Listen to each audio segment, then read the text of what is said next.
la surprise. Oui, je pense. Peut-être que là, il est sur Marion Jones. En tout cas, c'est peut-être Et un petit sourire à la... sur le podium. Oui, en tout cas, derrière Marion Jones, c'est sa deuxième médaille d'or. La médaille d'argent certainement pour Susantika Jayasvili au cours là-bas d'elle. Ennätys, eli kivenkova sekunti tuli Campbellin tässä.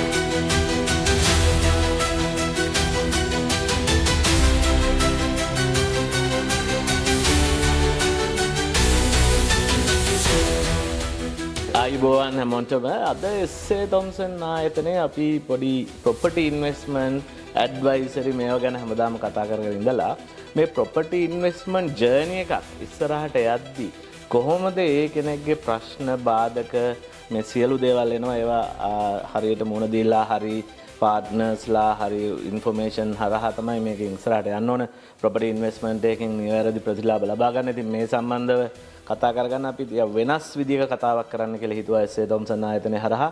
මේ හරහා අපි හිතුවා කරදර බාධක කම්කටොළු මැදින් ලෝකයක් ජයගත්ත ලෝකෙම දන්න කාන්තාවක් සමග පොඩි කතා බහක් කරන්න. ඉතින් ඒ සඳහා අපිත් එක්ක අද සම්බන්ධ වෙනවා ලංකාවේ වගේම ලංකාවෙන් පිටතත් ප්‍රසිද්ධ ලංකාවේ දකුණු ආසියාවේ එකම කෙටිදුර ධාවන ශූරිය සිල්වර් මෙඩල් එකක් තියෙන අපේ සුසන්තිකා ජයසිංහ. සුසන්තිකා ආයිබෝවන්. බොහොම සාදරයෙන් පිළිගන්නවා එස්.ඒ. තොම්සන් ආයතනයට ඔබතුමිය. සුසන්තිකා දැන් මේ සියලු කරදර බාධක මැදින් ඔබතුමිය ඇවිල්ලා අන්තිමට 2000 සිඩ්නි ඔලිම්පික් තරඟයේදී ඔබතුමිය සිල්වර් මෙඩල් එකක් ගත්තා. ඉතින් මේක ලංකාවේ දකුණු ආසියාවේ මම හිතන්නේ කෙටිදුර ධාවන ශූරයක් විදියට ඉන්න එකම කෙනා. මේක ලංකාවට විශාල ජයග්‍රහණයක්, විශාල ආඩම්බරයක්. ඒත් එක්කම ලංකාවෙන් පිට ජීවත් වෙන අපි වගේ ශ්‍රී ලාංකිකයන්ටත් විශාල ආඩම්බරයක්. ඉතින් ඒක තමයි මම ඉස්සෙල්ලම කිව්වේ. ඔබතුමී අපේ ආයතනයේ අපිට ගැන අපිටත් විශාල සතුටක් ආඩම්බරයක්. ඉතින් ඒ සියල්ලත් එක්කම සුසන්තිකා පොඩ්ඩක් අපිට මේ ගමන් මඟ පොඩ්ඩක් අපිට පැහැදිලි කරමුද මේ කොහොමද මෙහෙම දෙයක් ලංකාවේ ඉඳලා ඊටම දුෂ්කර පළාතකින් ඇවිල්ලා මේ ප්‍රශ්න මැදින් මේ ජයග්‍රහණය දක්වා ගිය මේ ගමන ගැන නැවත ආවර්ජනයක් කරමුද? මොකද දැන් මේක වෙලත් 2000 ඉඳලා දැන් ගොඩක් කල් ඔබතුමිය විවිධ හේතුන් වලට ලංකාවේ කතා බහට ලක් වුණා. දැන් මම හිතන්නේ කාලයකට පස්සේ තවත් කතා බහක් කරනවා. ඉතින් ඒ කතා බහට ආරම්භයක් විදියට පොඩි මතකයක් ආවර්ජනය කරලා බලමුද මේ ගැන? ඔව් ඇත්තටම හරිම සන්තෝෂයි. පළමුවෙන්ම ශ්‍රී ලාංකිකයෙක් හැටියට මම ආඩම්බර වෙනවා. මොකද ඔබතුමාගේ එස්.ඒ. තොම්සන් ආයතනය ගැන විශේෂයෙන්ම මේ ආයතනයේ ප්‍රධානිය හැටියට අධිපතිතුමා හැටියට මම ශ්‍රී ලාංකිකයෙක් හැටියට මට ලොකු ආඩම්බරයක්.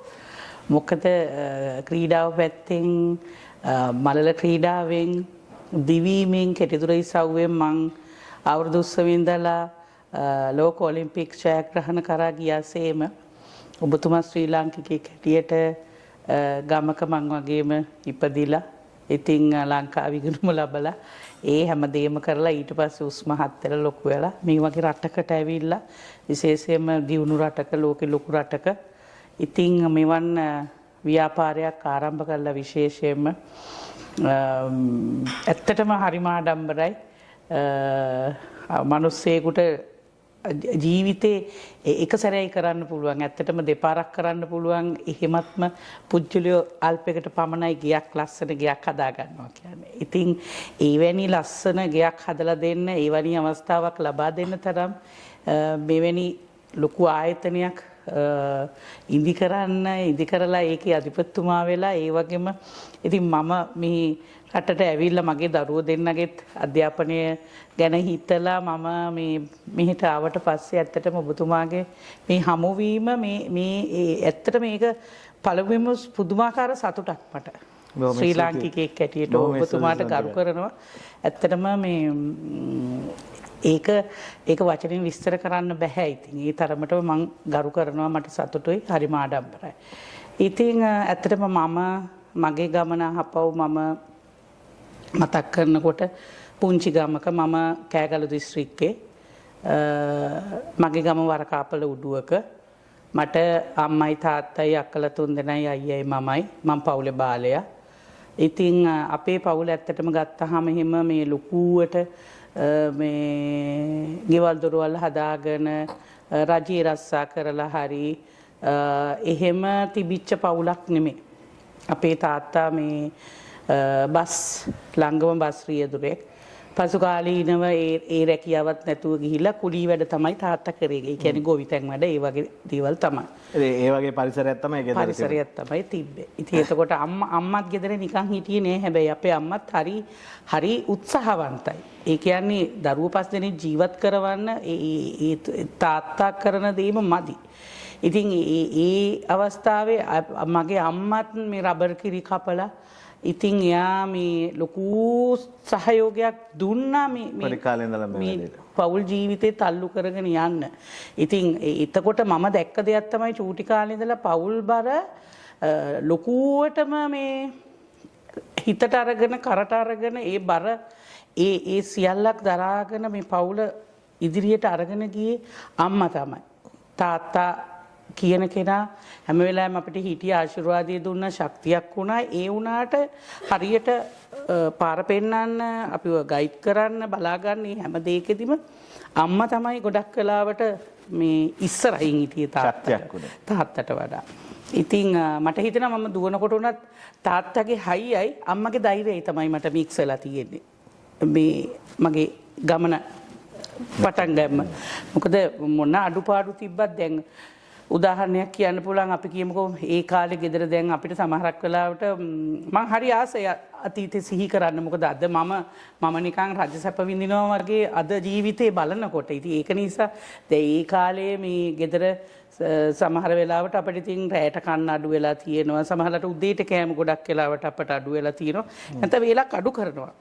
බලධාරියා විසින්ම කපන වේලක්. ඒ කියන්නේ උදේ ටිකක් පරක් වෙලා කාලා දවල්ට අයින් කරලා ආයේ රැයට කලියෙන් කනවා. එතකොට චුට්ටක් අර මේ දවල් කෑම වේල නිකන් ලිස්සල යනවා වගේ අපි කියන්නේ පොඩ්ඩක් නිකන් අර දැන් ඔය කතාව සුසන්ත්‍රිකා හරි මේ ඉන්ටරෙස්ටිං කියන්නේ දැන් ලංකාවේ ගොඩක් අයට දේවල් නැතිකම නිසා කරගෙන යන දේවල් නවත්තන ගතියක් තියෙනවනේ. නමුත් එහෙම නෙවෙයි. Tamanට තියෙන දෙයින් කොහොමද ඉදිරියට එන්නේ? බාධක ප්‍රශ්න කරදර හැමදේම හරි සුන්දරයි.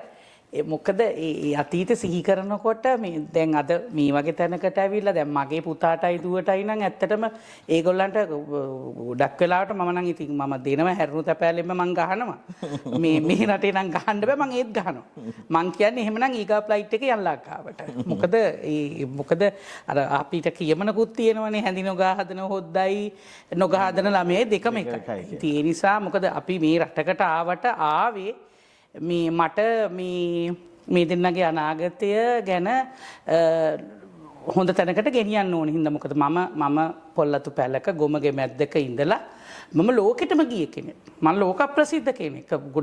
සමහර තැන්වලදී මට ගොඩක් අය කියලා තියෙනවා ඔයාගේ තත්ත්වය ඔයාට තේරෙන්නේ නැහැ. ඔයාගේ තැන ඔයා තේරුම් ගන්න. ඔයා සුසන්තිකා ඔහොම නෙමෙයි ඔයිට එහෙම කියලා මට ඔළුවෙන් හිට ගන්න බෑනේ. දැන් මෙහෙම දෙයක්ත් තියෙනවා සුසන්තිකා. දැන් ඔයාගේ තත්ත්වය ඔයා තේරුම් ගන්න නැහැ කියනවත් සමගම අපිට පොඩි ප්‍රශ්නයක් තියෙනවා. ඔයාගේ තත්ත්වයෙන් අපේ ලංකාවේ නිසි ප්‍රයෝජන ගත්තද කියලා අපි ඒකටත් පොඩ්ඩක් පස්සෙන් යමු.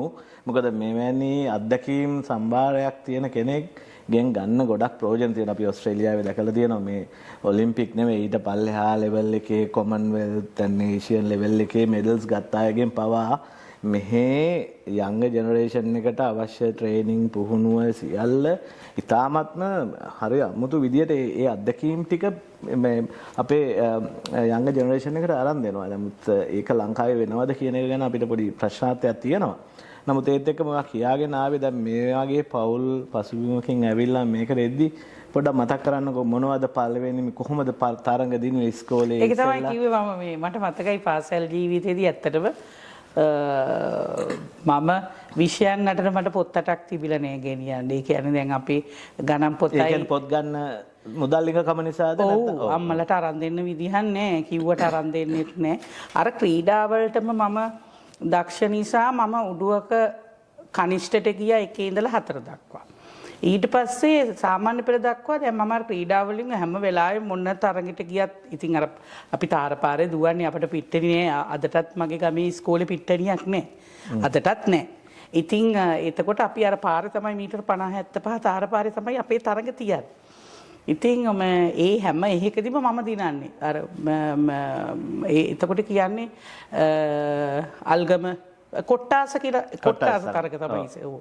ඒ කොට්ටාස තරඟ ඒ ප්‍රාදේශීය වශයෙන් තියෙන හැම එකේදීම මම පළවෙනියා. ඉතින් ඔහොම මේවා කරනකොට මගේ අර ඒ දුවන ඉරියව් දක්ෂතා ඒව දැකලා මේ ඊට පස්සේ ඒ ඇත්නාවල ඉස්කෝලේ ඉන්න මේ PTA මේ ක්‍රීඩා ගුරුවරියගේ හිතවත් මගේ දෙවෙනි අක්කා. මගේ දෙවෙනි අක්කත් දක්ෂයි. මගේ ගෙදර පවුල ඔක්කොමලා ක්‍රීඩාවට දක්ෂයි දුවන්න.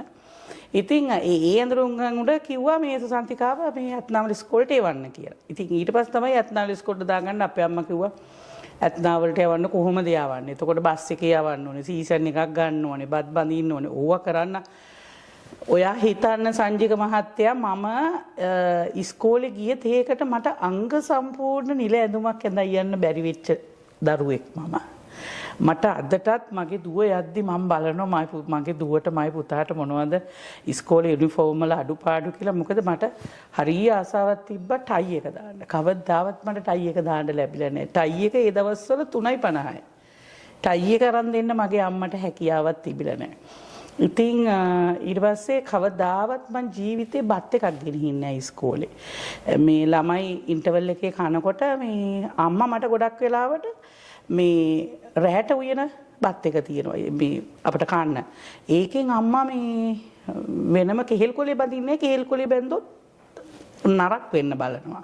අර රස්රින් විව්වහම බැන්දාම තියෙන රසයයි සුවඳයි වගේ නෙමෙයි මේ ගොඩක් වෙලා තියන්න ගියොත් මේ නරක් වෙන්න බලනවා. ඉතින් ඒකින් අම්මා shopping bag එකක් ලන්ච් සීට් නෑ මේ අර මේ ඒ කාලේ තිබුණා. නමුත් අපේ ගෙවල් වල ලන්ච් සීට් තිබ්බේ නෑ, ලන්ච් බොක්ස් එකක් තිබ්බේ නෑ. ඉතින් අම්මා shopping bag එකක් අර සිලි කවර තියෙන්නේ 750 රුපියලේ ඒ කාලේ. දැන් නම් 750 රුපියලට නෑ. ඒ කාලේ ගණන්. ඉතින් ඒ සිලි කවර එක කට කපලා අම්මා දෙකට පළලා ඒකේ බත් එකක් අර ඔක්කොටම බෙදන්න කලින් බත් එක නිමලා මේ මොනවා හරි හදලා තියෙන මේ ව්‍යංජනේ දාලා දෙනවා. නිකන් අර ඉස්ම හින්දෙන්න වගේ අපි කියමුකෝ උදාහරණයක් මෑකරල් බෝංචි කියලා. ඒ වගේ එකක් තිබ්බොත් නරක වෙන්නේ නැහැ. පව්වදා මන් දවල්ටනේ මේක කන්නේ. දැන් අම්මා බඳින්නේ අද රෑ. ඔව්. අම්මා අද රෑ තමයි බත් එක බඳින්නේ. අද රෑ 7:00ට 8ට විතර. එතකොට මේ බත් එක මම කන්නේ පහුවදා 11:00ට. ඒ වෙනකන් අර ඊකව දවසේ 11:00. ඒ වෙනකල් අරක එහෙමම තිබිලා මම පහුවදා උදේ නැගිටලා ඉස්කෝලේ ගෙනිහිල්ලා දිගහැරලා කන්නේ. හැබැයි දැන් වට්ටක්ක බණ්ඩක්ක වගේ හදලා තිබුණා කියමුකෝ. එදාට අරක මං ඉස්කෝලේ ගිහිල්ලා ලිහලා කනකොට එනම පිනුරු ගඳ. ඉතින් ළමයි මේ දවස් දෙකක් මාරු කරගෙන අර දැන් මාරු කරගෙන කනකොට සුසන්තිකාගේ මේ කෑම සීතලයිනේ. මං ඉතින් කියනවා අපේ අම්මා පාන්දර නැගිටලා උයන්නේ යන්නේ ගොඩක් පාන්දර නැගිටිනවා කියලා මං එහෙම කියනවා. අහිංසක බොරු කියලා තියෙනවා ඉතින්. සාධාරණ බොරු. ඉතින් ඊට පස්සේ ළමයි මට දකින්නවා ඒක මේ පිනුල් වෙලා වගේ කන්න බෑ කියලා අයින් කරනවා. ඉතින් මම දන්නවා මේ මොකද්ද සිද්ධිය කියලා. ඊට පස්සේ මං අම්මට ගෙදර ගිහිල්ලා කිව්වහම මේ අම්මා කියනවා ළමයි එක්ක මාරු කරගන්න නැතුව උඹ කහන් කියලා. අපේ අම්මා ආදරේ රත්මත කතා කරන් චූටි මැණිකෝ මෙහි වරෙන්කෝ කියලා අර මෙහි ඉන්නකෝ ගන්නකෝ එහෙම අර ගැමි භාෂාව එහෙම. ඉතින් මේ ඊට පස්සේ කොහම හරි මේ ඉතින් මම ඇත්තටම කියන්න මට කවදාවත් එහෙම රස්නේ බත් එකක් ගෙනියන්න තිබිලා නැහැ. පස්සේ මම බත් එක ගෙනියන එකත් නැවැත්තුවා. මොකද මේ ඊන්සරේ මං ඉන්ටර්වල් එකේ නැගිටලා යනවා ළමයි කද්දි. ඉතින් මේ දැන් ළංගම බස් එකේම තමයි මේ කීයට හරි දැන් ඉස්කෝලේ ඇරිද්දි හදිස්සියේ බස් එක කැඩිච්ච දවස් තියෙනවා. එතකොට මේ ප්‍රයිවට් මේ හැක බස් එකක යන්න බෑ. මොකද සල්ලි ගෙවන්න නෑ මට. සීසන් එක. ළමයි මම දැකලා තිනවා අනන්ත මේ ඉස්කෝලේ ඇරලා මේ අර බස් එක එනකන් ඉන්නේ නැද්දි ඉතින් අයිස්ක්‍රීම් කනවා. ඒතර පොඩි තේ කඩයක් තියෙනවා. ඒකෙන් ටොෆී කනවා. රෝ මේවා ඉතින් ඔයාට මතක ඇතිනේ මේ ඉස්සර මං හිතන්නේ මට සමකාලීනව මට පොඩි කාලයක් බාලා ඇති. එතකොට මේ ඉතින් පාන් රත්තල මං හිතන්නේ පාන් රත්තල රුපියල් 2.50 3 වගේ අපිට මතකයි. 2.50. ඔව් මතකයි. ඉතින් මේ පාන් රත්තල 7ට කපනවා අපේ අම්මා. ඔයා හිතන්නේ ඒ 7න් එක කෑල්ලක් තමයි මං කෑවේ. මට මේ තරම් ශක්තියක් තියෙන මගේ අම්මා අවුරුදු 5ක් මට කිරි දුන්නා. මම මව්කිරි විතරලු බීලා තියෙන. ඉතින් මොනවා වුණත් අම්මා අර වැඩිපුර කෝස් තමයි අපේ ගෙවල් වල කන්නේ. ඉතින් දැන් ඉස්කෝලේ එනකොට වුණත් අර හොඳට මේ වෑංජන දෙක තුනක් එක කන්න නෑ. මේ හුණු සල්බත් තියෙනවා ඉස්සර අපේ ගෙවල් වල. අම්මා මේ හාල් පොලනවනේ. ගෙදර මේ උයනකොට අපේ අම්ම කුල්ලෙන් පොලනවා. එතකොට අර කෑලි මේ ඉතුරු වෙලි ටික එකතු කරලා හුණු සල්බත් වෙනවා. ওই කඩේ ගන්න ගියාම හුණු සල්බත් ඒ කාලේ ගණන් අඩුයි. ඉතින් අර මේ එහෙම ගෙනහලා ඉතින් ඒ වගේ ඉතින් හරියට ජීවිතේ එහෙම මේ අගහිගකම් මැද්දේ තමයි ඉස්කෝලේ ගිහිල්ලා තියෙන්නේ. ඉතින් පන්තියකට ගිහිල්ලා නෑ, විෂයන් අතට පොත් ටික තිබිලා නෑ, පාට පෙට්ටියක් එහෙම ඉස්කෝලේ දායි යන සපාතු දෙකක් මම දායි යන සෙරෙප්පු දෙකට 60 කට්ටක් ගහගෙන මේ මැගිලි කරුවස්සට 60 කට්ටක් ගහගෙන තමයි දායි යන්නේ. කැඩිච් එකක්. ඉතින් ඒ වගේ මේ අර ඔය ගොඩාක් වෙලාවට දුප්පත් පවුල් වල ළමයි හරි ධෛර්යවන්තයි. හරි ජව සම්පන්නයි. මොකද අපිට වැඩක් කිව්වහම අපි කම්මැලි නෑ. මොකද අපිට නැති හින්දා අපි ඒ ලබා ගන්න අපි ගොඩක් ඒකට මහන්සි වෙනවා. අපි ඒකට කැප කරනවා. ඉතින් මම දකිනවා මගේ පවුලෙන්ම දැන් මගේ දරුවෝ දෙන්නත් එක්ක මං අද අම්මා කෙනෙක් වෙලා එහෙම බලනකොට ඇත්තටම අපේ ළමයිට අතන තියෙන දේ මෙතෙන්ට ගන්න තරම් මේ කැමැත්තක් නැහැ. ඉදිරිපත් වීමක් නැහැ. මොකක් හරි කිව්වොත් අනේ අම්මා ඒක ගෙනත් දෙන්න. අනේ අම්මා ඒක කරලා දෙන්න කියන තැනට මම කවදාවත් අපේ අම්මට කියලා නෑ ඕක ගෙනත් දෙන්නකෝ කියලා. අම්මා කියනවා අතන තියෙනවා ගිහිල්ලා ගන්න කියලා. ඒ වගේ මට හිතෙනවා මේ නැති බැරිකම අගහිගකම කියන එක තමයි ඇත්තටම තියෙන මේ ජවයේ ශක්තිය. හැබැයි දැන් ඔය කිව්ව කතාවත් එක්ක අපිට පේනවා අපේ ග්‍රාමීය සංස්කෘතියේ කොච්චර හයියක් තියෙනවද. අනිවාර්යයෙන්ම. ඒ හයිය හරියට අපි ප්‍රයෝජනෙට ගන්නවද කියන එක වෙනම ප්‍රශ්නයක්. නමුත් අපේ ගමේ සංස්කෘතිය ගහකොළ ඒවල තියෙන පෝෂක ගුණය මේ සියල්ල කොච්චර මුල ඉඳලම ඔයා විටමින්ස් අරගෙන ස්පොන්සර්ස්ලා ඇවිල්ලා ඔයාගේ කෑම වේලට නියුට්‍රිෂන්ස්ලා දීලා කෑම වේල හරියට ඕගනයිස් කරලා දීලා ඔයා මේ ඔලිම්පික් මෙඩල් එක ගත්තේ නෑනේ. ඉතින් දැන් අද කාලේ මේ ළමයි මේවට ට්‍රේන් වෙද්දී ඒ වගේ ලොකු ප්‍රොසෙස් එකක යනවා. නමුත් මේ කිසි දෙයක් නැතුව මේ තත්ත්වයට ආපු එක ගැන ඉතින් ඇත්තටම ඒකෙන් පේන්නේ අපේ ලංකාවේ ගැමි සංස්කෘතිය අපේ ග්‍රාමීය ආර්ථිකයේ තියෙන සරුසාරත්වය. ඉතින් ඒක අපි නෑනේ සංජීව මහත්තයා මම දැන් ඔයාලා ගෙදර ආවම උනත් මං මේ දේ දැක්කනේ. දැන් ඔයාට මොනවද ගන්න බැරි? ඔයාට මොනවද දෙන්න බැරි? ඕනම කෙනෙක් ආවහම ඔයාගේ පවුල උදවියට වගේම අපට උනත් සලකන්නේ ඇත්තටම පුදුම විදිහට හරිම උසස් විදිහට සලකනවා මිනිස්සුන්ට ගරු කරනවා. ඒ සත්පුරුෂභාවය ඔයා තුල තියෙනවා. හැබැයි ඔයාගේ ගෙදර ආවහම උනත් ඔයා තේ එකක් බිව්වත් ඔයා මොනවද බොන්නේ? අපේ දේශීයත්වයේ අපට තියෙන අපේ සිංහල අපේ සංස්කෘතියත් එක්ක අපේ හෙළ වෙදකමත් එක්ක ඒ සියල්ලක් එක්ක තියෙන තේ එකක් බොන්න ගියත් අර ගමේ තියෙන මොනවා හරි ඔන්න වෙලිවැල් ගැට එකක් කියයි. එහෙම නැත්නම් කොත්තමල්ලි ඉගුරු මොනවා හරි තලප එකක් කියයි. එහෙම නැත්නම් ඉංගිනි ඇට මොනවා හරි ඒ මොනවා හරි එකක් නේ තිබ්බේ. ඉතින් අර ඒ කියන්නේ අපි ගම්වල උදවිය නිසා අපි ලෝක කොහෙට ගියත් අපිට අර ඒකේ ඥාන ටික එනවා. ඒ ටික තියෙනවා අපිට. දැන් සුසන්තිකා දැන් මේ ඔයාගේ කතාවේ දැන් ඊළඟට දැන් ගමේ ඉඳලා ඊට පස්සේ අනිත් පාසලට ගිහිල්ලා දැන් ජාතික මට්ටමට එද්දි මුලින්ම කොහොමද දැන් එතකොට ප්‍රශ්න ඒ විදිහටම තියෙන්නේ නැති. එතකොට කොහොමද දැන් අපේ ඉස්කෝල වලින් පාසල් වලින් ඒවට පහසුකම් උදව් උපකාර උඩට ඉදිරියට එන්න කොයි වගේ විදියටද මේ ජාතික තලයට එන්නේ සුසන්තිකා? ඇත්තටම මෙහෙම ඒක මගේම උනන්දුව උත්සාහය තමයි. ගොඩක් වෙලාවට ඉස්කෝලේකින් කියලා එහෙම ලොකුවට මට උදව්වක් උපකාරයක් කරලා නැහැ.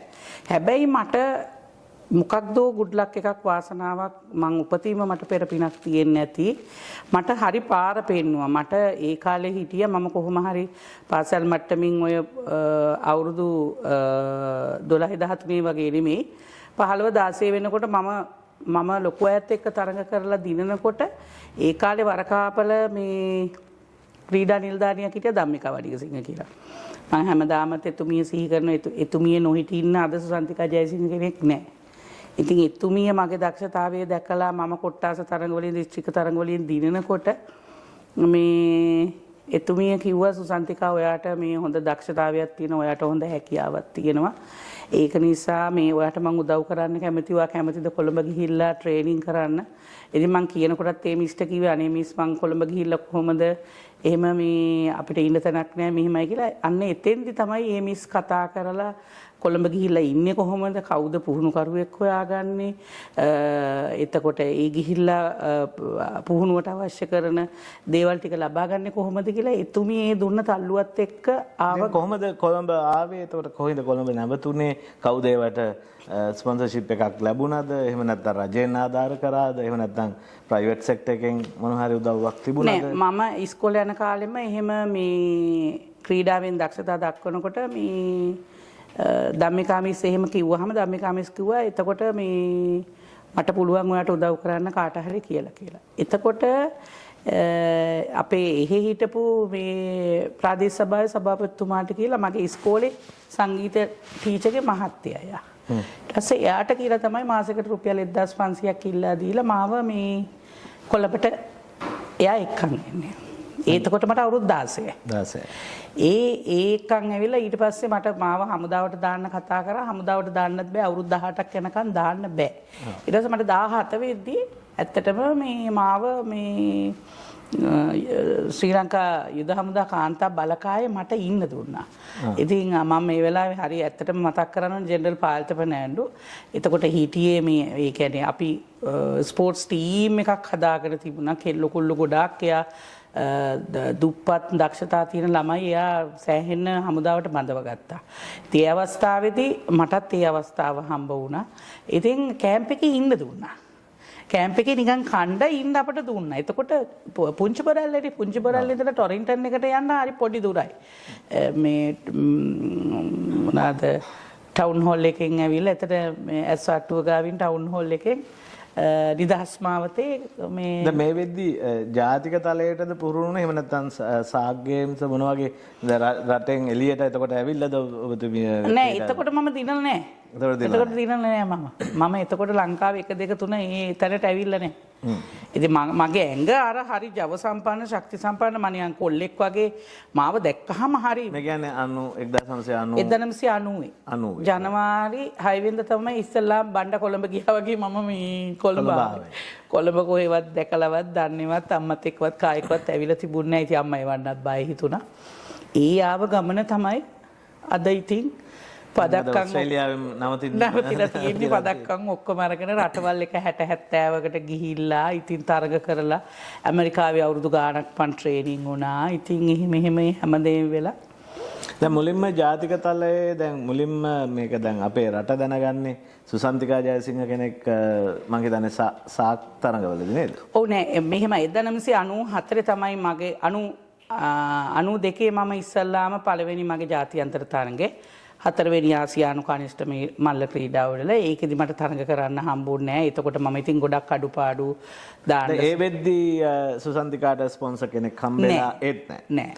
ඒ වෙද්දී අවශ්‍ය දැන් මල්ලල ක්‍රීඩා ඉසව් වලින් කෙටි දුර විශේෂයෙන්ම දුවනවා කියන්නේ ඇත්තටම දැන් අපේ රටේ ඔබතුමිය වගේ තව කීප දෙනෙක් කී දෙනෙක් තමන්ගේ හැකියාවන් එළියට එහෙම ගොඩක් අය ඉන්නවනේ. නිකම් ගමේම පර වෙලා යන්න නැද්ද මේ තත්ත්වෙ? අනිවාර්යයෙන්ම.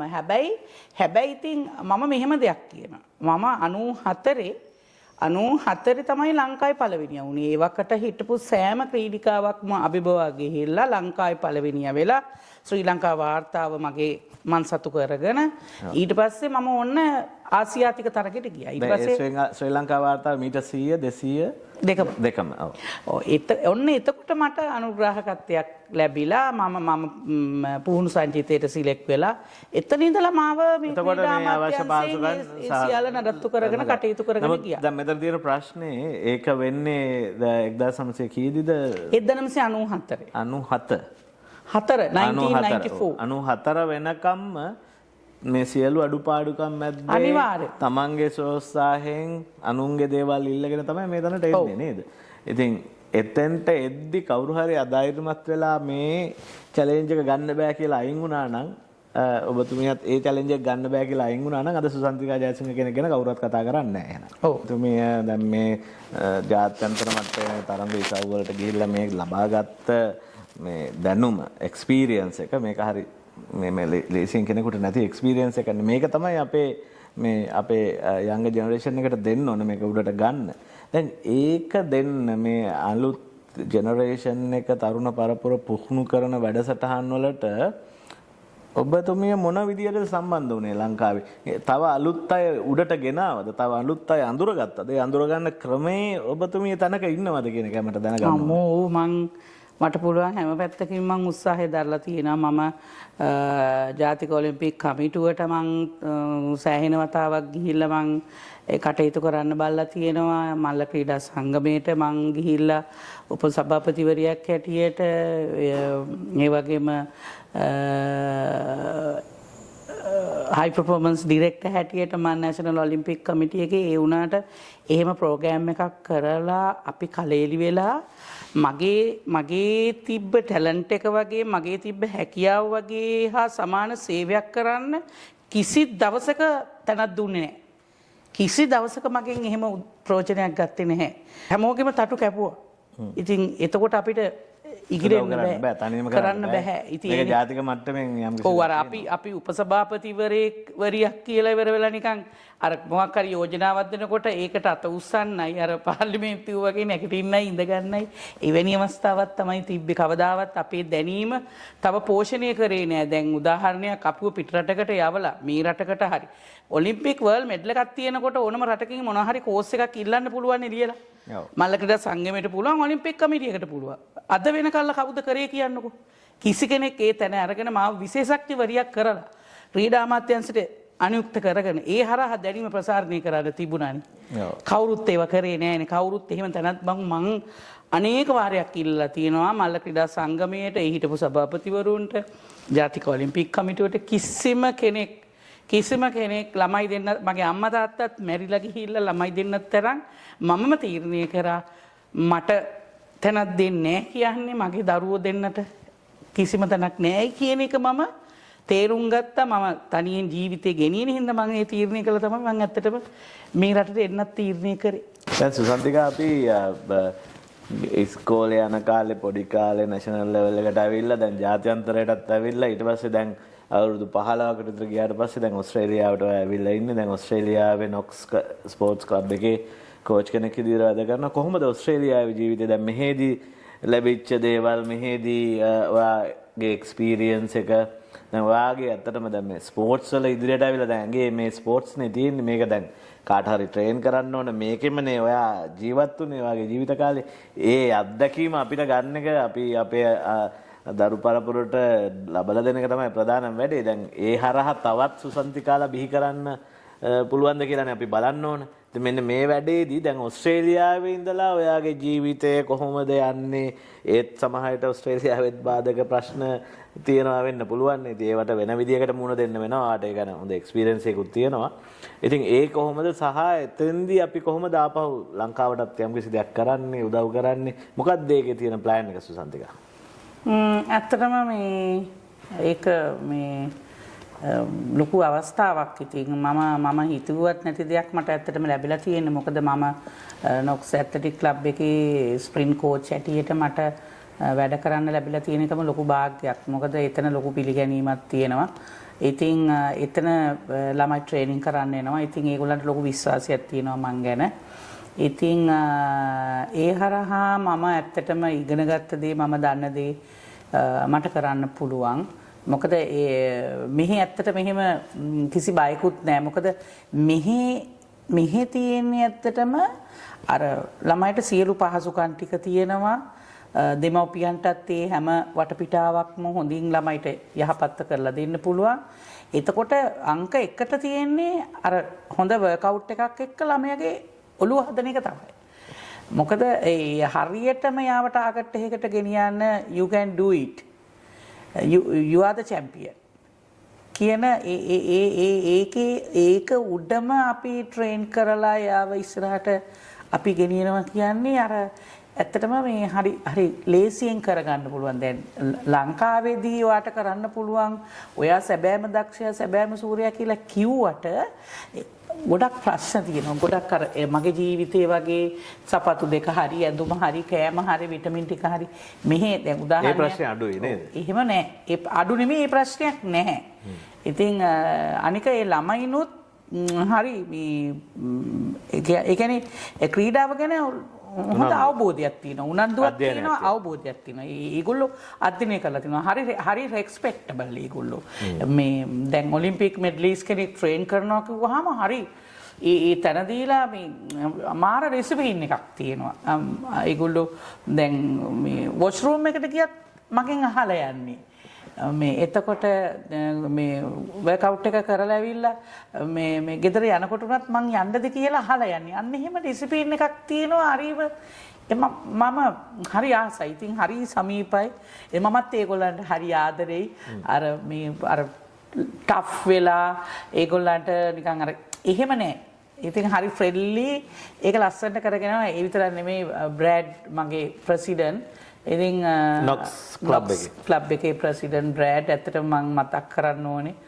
මට මේ අවුරුදු 50ටම මේ මාව නියම මගේ ජයග්‍රහණය මගේ වටිනාකම මගෙන් හරිම ප්‍රයෝජනය ගන්නේ නොක්ස් ඇත්තටික් ක්ලබ් එකේ ප්‍රෙසිඩන්ට් තමයි. ඉතින් ඒක අපිටත් සන්තෝෂයි. එහෙම දෙයක් වෙන එකද? ඔයාගේ දැනුම කාට හරි එළියට යන එක. දැන් ඕක ඇත්තට මේ අවස්ථාවේදී කියන්න ඕනේ. මොකද මේ අපේ ශ්‍රී ලාංකික ඉන්න උදවියගේ මට ගොඩක් අය ෆෝන් කරලා කතා කරලා අහලා තියෙනවා. ඉතින් ළමයිව ට්‍රේන් කරන්න ස්පෙෂලි 100 200 400 ස්ප්‍රින්ට් ඉවෙන්ට් වල ඒ වගේම ඕන කෙනෙකුට ෆිට්නස් කරන්න පුළුවන් මාත් එක්ක ගැටලුවක් වෙන්නේ නැහැ. ඉතින් කෙටුදුර සම්බන්ධ වන ස්පෙෂලි ස්ප්‍රින්ට් ඉන්නම් ඉතින් තව ඒ කියන්නේ නොබෝ දිනකින් මට ඒක හොඳින්ම කරගෙන යන්න පුළුවන්. එතකල්ලා ඕනම කෙනෙකුට නොක්ස් ඇත්තටික් එකට ඇවිල්ලා සුසන්තිකාගේ අවශ්‍ය දැනුම ලබා ගන්න පුළුවන්. මම එතන වොලන්ටියර් වැඩ කරනවා. ඉතින් කිසිම ගැටලුවක් නැහැ. හැමෝටම ඇවිල්ලා සම්බන්ධ වෙන්න පුළුවන්. මොකද මේ මං ආසයි. ශ්‍රී ලාංකිකයෝ හැටියට අපේ අයගේ දක්ෂ දරුවෝ ඉන්නවනම් මට සම්බන්ධ කරන්න කියලා. මොකද මේ මට ආසයි මගේම නිර්මාණයක්.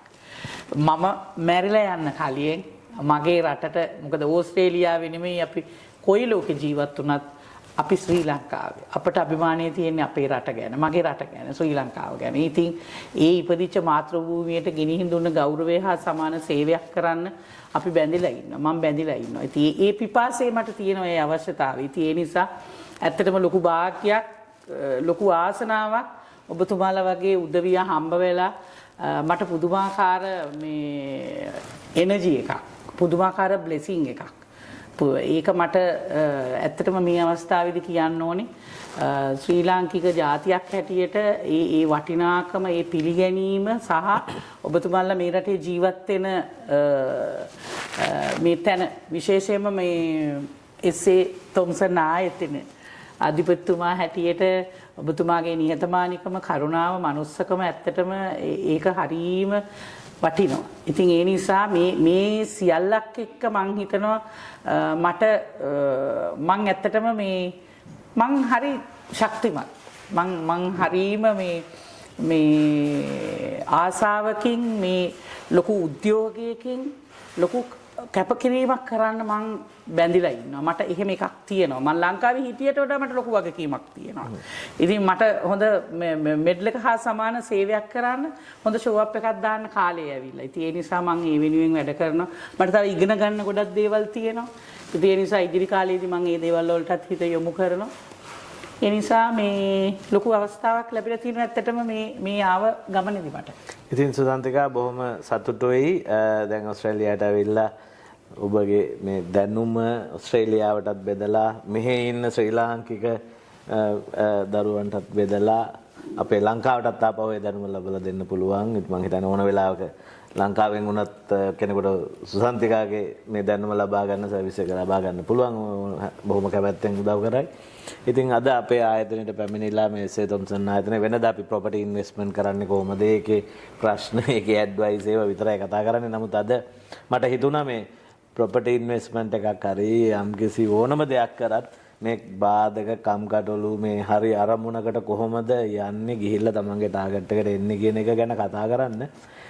ඒ අපේ ෆීල්ඩ් එකෙන් පිට දෙයකින් මේකට උපහරණයක් ගන්න කොහොමද කියන එක ගැන හිතට ඉන්නකොට තමයි මේ මට තුනේ මේක හොඳ සාකච්ඡාවක් වෙයි කියලා. ඉතින් ඇත්තටම හරිම මේ බොහොම ඉන්ටරෙස්ටිං මේ කරුණු ගොඩක් කතා වුණා. ඉතින් බොහොම ස්තුතියි ගැන. ඉතින් අපිටත් බොහොම සන්තෝෂයි මේ සුසන්තිකා ජයසිංහ වගේ කෙනෙක් එක්ක මෙහෙම සාකච්ඡාවක් කරලා මේ දකුණු ආසියාවෙම මේ කෙටිදුර ධාවන ශූරිය එකම ඔලිම්පික් මෙඩල් එක තියෙන්නේ සුසන්තිකාට. ඉතින් මම ප්‍රාර්ථනා කරනවා ඒ වගේ මෙඩල් ගන්න ගොඩක් අය ලංකාවෙන් ඕස්ට්‍රේලියාවෙන් මේ හැමතැනම බිහි වෙන්න කියලා. ඒ බිහි වෙන එකට බොහොම උදව්වක් සුසන්තිකා ජයසිංහලත් කරන්න පුළුවන් කියලා හිතනවා. ඉතින් අනිවාර්යෙන් පුළුවන්. ඒ දැනුම ලබා ගන්න එක තමයි අපේ කට්ටියගේ ටැලන්ට් එක වෙන්න ඕන. නැතු ඒ දැනුම සුසන්තිකා ගාවම තිබිලා නැති වෙලා ගියොත් ඒක ලොකු අපරාධයක්. ඉතින් ඒක එහෙම නොවෙන්න තැනට අපි කොහොමද අපේ වටේ ඉන්න අපේ මේ ක්‍රීඩා සංගම් සියල්ල හදන්නේ කියන එක තමයි වැදගත්. ඉතින් ඒක තමයි මට තවත් අවශ්‍යතාවයක් වුණේ. ඒ ගැන පොඩ්ඩක් කතා කරන්න. ඉතින් බොහොම ස්තුතියි ආවට. බොහොම සන්තෝසයි හම්බෙලා මෙහෙම සුහද පිළිසඳරක් කරන්න ලැබිච්ච එක ගැන. සතුටුයි මටත් ඇත්තට. මොකද මට මතක් වුණේ මේ වෙලාවේදී මම ඇමරිකාවේ පුහුණු වෙන්න ගියලාවේදී මට ඉන්න හම්බුනේ මම අද මතක් කරන්න ඕන ડોક્ટર වෝල්ටර් ජයසිංහගේ ගෙදර. ડોક્ટર වෝල්ටර් ජයසිංහ කියන්නේ මේ ඇමරිකාවේ ලොස් ඇන්ජලිස් වල ඉන්න ඉතාමත් ඉහළින්ම අපේ ජාතික කොඩියත් ඔසවාගෙන එහෙම බිල්ඩින් හදාගෙන ඉන්න වෛද්‍යවරයෙක්. ඉතින් මට ඉන්න පහසුකම් දීලා පුහුණු වෙන්න ටෝනි කැම්බල් හොයලා ඒ හැම දෙයක්ම කරේ ડોක්ටර්. ඉතින් ඕස්ට්‍රේලියාවට ආව වෙලාවෙත් ඇත්තටම සංජිකව හම්බ වෙලා මේ වගේ කතා කරන්න මේ ඔබතුමාගේ ආයතනය එස්.ඒ. තොම්සන් ආයතනයට ඇවිල්ලා මේ සෑම සිල් දෙනාම හම්බෙලා මේගොල්ලන්ගේ දිරිමත් කරන්න මට සමකාලීන තරුණයෙක් හැටියට ඇත්තටම ඔබතුමා ගිහිලා තියෙන තැන ශ්‍රී ලාංකිකයෙක් හැටියට මේක තමයි ශ්‍රී ලාංකීය අභිමානය. මේක තමයි වෙන්න ඕනේ. ඇත්තටම පුදුමාකාර ආඩම්බරයක්. මොකද මගේ රටේ උදවිය මේ වගේ රටවලට ඇවිල්ලා මේ වගේ උසස් විදියට අපේ උදවියට රැකියා ගණනාවක් දීගෙන ලස්සන ජීවිතයක් ගත කරනවා කියන්නේ ඇත්තටම හරිම ආඩම්බරයි. ඒ නිසා හැදුවෙරු දෙමෝපියන්ටත් ගරු කරමින් මේ අවස්ථාව ලබා දීලා ඇත්තටම ධෛර්යය, උනන්දුව, උත්සාහය, කැපවීම තුළ ජීවිතේ ඔබ හැමදෙනාම ජය ගන්න කියලා පණිවිඩයක් දෙන්න මේ අවස්ථාවට සම්බන්ධ කර ගැනීම මම ලොකු භාග්‍යයක් හැටියට සලකනවා. සෑම සියදනාටම ජීවිතේ යහපතක් වෙන්න, හොඳක් වෙන්න කියලා මම ප්‍රාර්ථනා කරනවා. ඔබතුමා මීට වඩා මුළු ලෝකෙටම විශිෂ්ට දෙයක් තව කරන්න දිනෙන් දිනම දියුණුවටපත් වෙන්න කියලා මම හදවතින්ම ප්‍රාර්ථනා කරනවා. මට සතුටුයි. බොහොම ස්තුතියි සන්තිකා. ඔබතුමගේ ආශිර්වාද සියල්ල තෙරුවන් සරණයි. නැවතත් අපි වෙන වෙලාවක හම්බෙමු. බොහොම ස්තුතියි.